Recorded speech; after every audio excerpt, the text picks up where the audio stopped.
Olá pessoal, eu sou a professora Rossane e hoje a gente vai falar um pouquinho sobre prática civil. A peça de hoje ela foi cobrada no exame de ordem de 2019. O caso concreto lá, pessoal, trazia a história do Paulo, da Kátia e da Beatriz.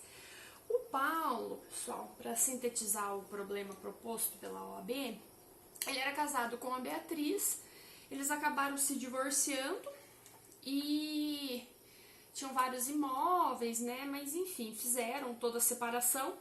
E o Paulo, ele acabou se casando com a Kátia. Eles se casaram em 2015, de acordo com o que está lá no caso prático proposto para nós. Casaram-se no regime da comunhão universal de bens. Então eu sugiro que vocês destaquem isso. Em 2017, o Paulo se desfez dos imóveis que ele possuía para adquirir um imóvel novo para o casal residir. Ou seja, para ele e para a Kátia, tá? Lembrando, comunhão universal de bens, que era o regime que o casal escolheu. Em 2018, teve uma grande crise no país, crise que nunca passou, né? A gente continua nela e parece que cada vez pior. O Paulo, ele acabou ficando desempregado e começou a ter dificuldade para pagar a pensão do filho do primeiro casamento, lá com a Beatriz. O que aconteceu? Que a Beatriz, ela ingressou com uma ação de execução de alimentos para garantir os direitos do filho menor. Nessa execução de alimentos, pessoal, que foi proposta lá na 15ª Vara Civil da cidade do Rio de Janeiro, também sugiro que vocês destaquem isso no problema de vocês. O que aconteceu lá nesse processo de execução de alimentos? O imóvel que foi adquirido pela Kátia e pelo Paulo, lembrando que o Paulo havia vendido os bens anteriores para poder adquirir este imóvel, ele foi penhorado para garantir a satisfação do crédito referente ao quê? A pensão alimentícia, a verba alimentar. A Kátia ficou preocupada com essa situação, porque era o único imóvel dela e do Paulo. Então, o que você pode fazer pela Kátia? O problema era esse, né? Paulo se separa da ex-esposa, casa com a Kátia, ele não consegue pagar a pensão alimentícia e acaba sendo penhorado o imóvel que ele reside com a Kátia. O caso, em síntese, é isto. O que você pode fazer como advogado da Kátia? A Kátia, que é cônjuge atual do Paulo e também pessoa interessada diretamente em que a manutenção da posse, do bem, da propriedade permaneça com o Paulo e com ela, porque eles são casados no regime da comunhão universal de bens. Enfim, a Kátia procura você no seu escritório para que você faça a defesa dela, voltada aos interesses dela. O que você vai fazer? Primeiro ponto, pessoal, aqui nós estamos diante de um terceiro, ou seja, um terceiro estranho, a Lídio, porque ali eu tenho uma execução de alimentos proposta pela Beatriz em benefício do filho menor em desfavor do Paulo. Mas a Kátia, ela é terceira interessada nesta causa, porque o imóvel também lhe pertence, né? Então a ação aqui adequada, pessoal, é o embargos de terceiro, embargos de terceiro. Onde nós encontramos o fundamento para os embargos de terceiro? Eu sugiro que vocês peguem o Código de Processo Civil, como eu sempre digo para vocês em todas as aulas, se atentem para quais dispositivos? Artigo 674 até o artigo 681, tá? Artigo 674 até o artigo 681. Veja bem, a gente tem qual é a petição? Embargo de terceiro. O que vocês precisam ter em mente no embargo de terceiro? É uma defesa oferecida no bojo dos próprios autos de execução ou são autos apartados? Veja bem, os embargos de terceiro são uma petição inicial cuja distribuição ela vai por dependência, ou seja, vai para o mesmo juízo que está analisando a causa principal, ou seja, a execução de alimentos. Então, estes autos, eles ficam apensos, tratam-se de autos apartados, mas apensos ao processo principal, que é a execução de alimentos. Professora, qual é a repercussão disto para nós? Ora, a repercussão disto para nós é que esta ação deverá ser proposta lá na 15ª Vara Civil, 15ª Vara Civil da cidade do Rio de Janeiro. Por quê, professora? Ora, é onde o problema nos traz que foi proposta a ação de execução de alimentos. Então, este é o juízo competente. Se eu estou falando, pessoal, de uma petição inicial, eu devo me atentar a alguns outros pontos, como, por exemplo, a apresentação dos documentos que acompanham a inicial, eu devo também, pessoal, me atentar ao quê? Custas processuais, eu preciso efetuar o pagamento, ou então efetuar pedido de justiça gratuita, porque eu estou falando de uma petição inicial. Toma muito cuidado com isso, pessoal. Na onde que eu consigo extrair esta previsão dentro do Código de Processo Civil? Lá no artigo 676. Se vocês forem lá comigo, vocês vão observar que diz lá: os embargos serão distribuídos por dependência ao juízo que ordenou a constrição e autuados em apartado.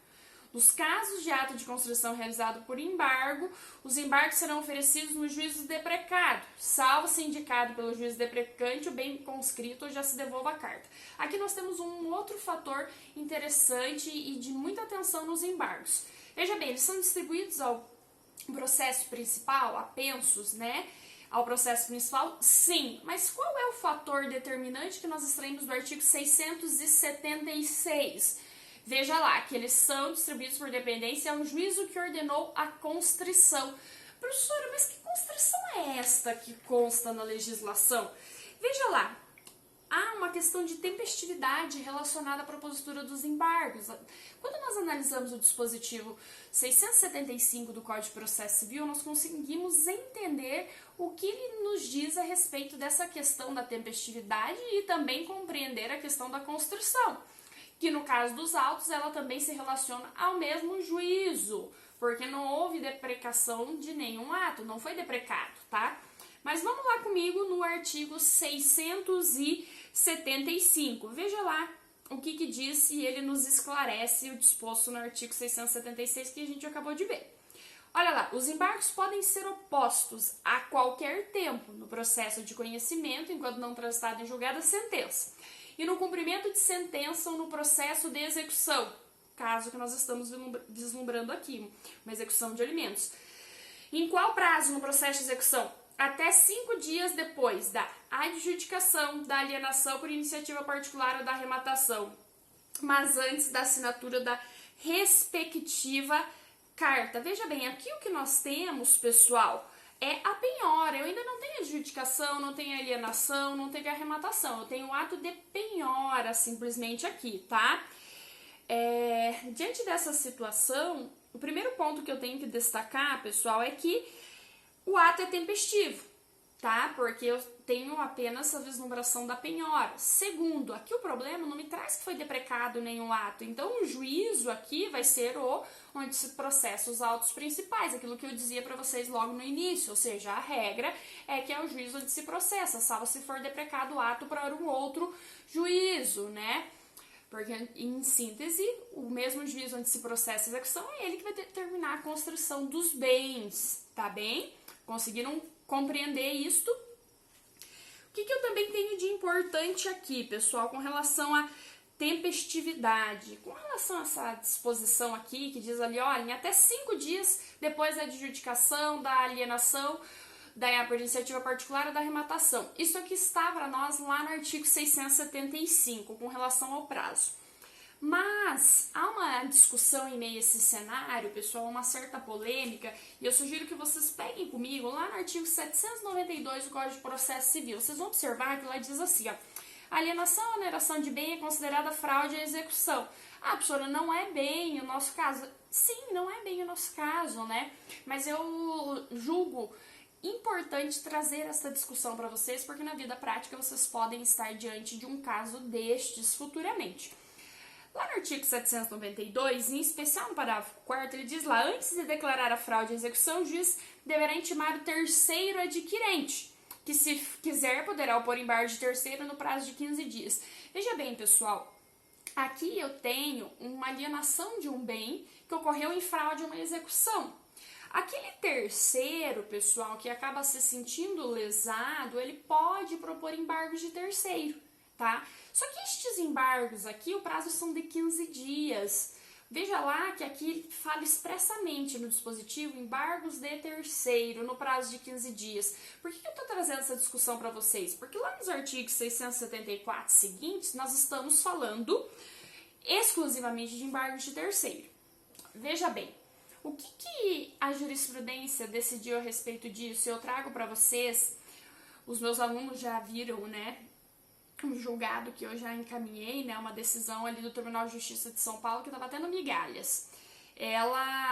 Uma decisão, né, bem controvertida, que dizia o seguinte: o Tribunal de Justiça do Estado de São Paulo, na 19ª Câmara, eles entenderam que quando nós estivermos diante de um processo de fraude à execução especificamente, o prazo de embargos, ele não vai ser aquele lá do artigo 674 seguintes, ou seja, ele não vai ser aquele prazo lá do artigo 674, parágrafo 2º, ele não vai ser aquele prazo, né, que na verdade está lá no artigo 675, 674 está falando de legitimidade, né?